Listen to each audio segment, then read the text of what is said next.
চৌকে দেখে লাইছি জাহান্নামের কষ্ট, জাহান্নামের আযাবের কষ্ট চৌকে দেখেছি। হাইরে চিৎকার, হাইরে এত চিৎকার।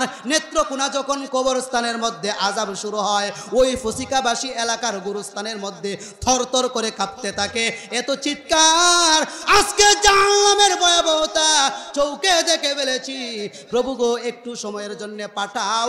ওয়াজ মাহফিলের সময়, কোরআনের কথার সময়, নামাজের সময় আর গান বাজনা করব না, আর আড্ডা খানায় সময় কাটাবো না, আর চাষটলে গপ্প গুজর করব না।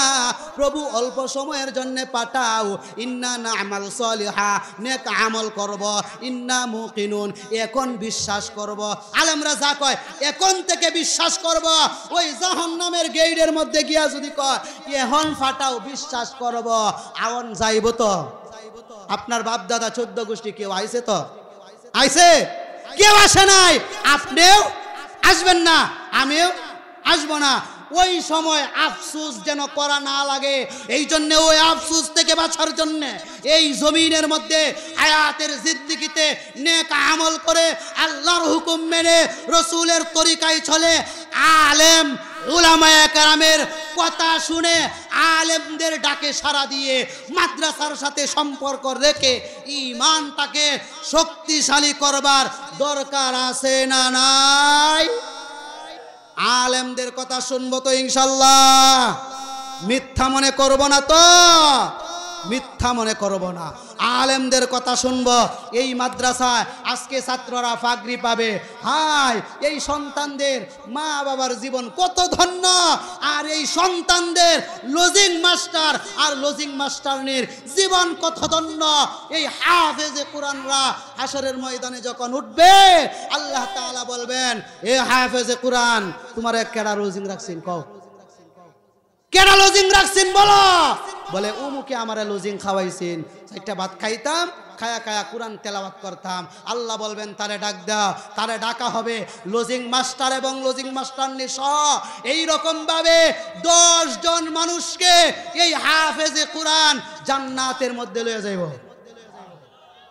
ওই মাদ্রাসার প্রতি নজর রাখা দরকার আছে তো? আমরা সবাই নজর রাখবো। সন্তানদেরকে এই 4টা ভাত খাওয়ায়া আমরা লজিং রাইখা, এত বিশাল বড় একটা নেকের কাজ আমরা হাসরের দিন মা পাইতে হলে কোনো না কোনো উসিলা একটা লাগবেই। এই ছাত্রদেরকে আমরা নজর দিব।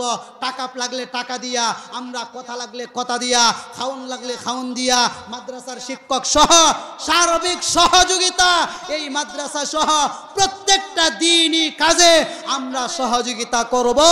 আল্লাহ তাআলা আমাদের সবাইকে, আমরা যেন মাদ্রাসার সাথে, উলামায়ে কেরামদের সাথে, কুরআনের সাথে, হাদিসের সাথে, ইসলামের সাথে নিজের জীবন শেষ হলেও, নিজের জীবন দিয়া হলেও হক পথে থাকা আল্লাহ তাআলা আমাদের সবাইকে সেই তৌফিক দান করুন।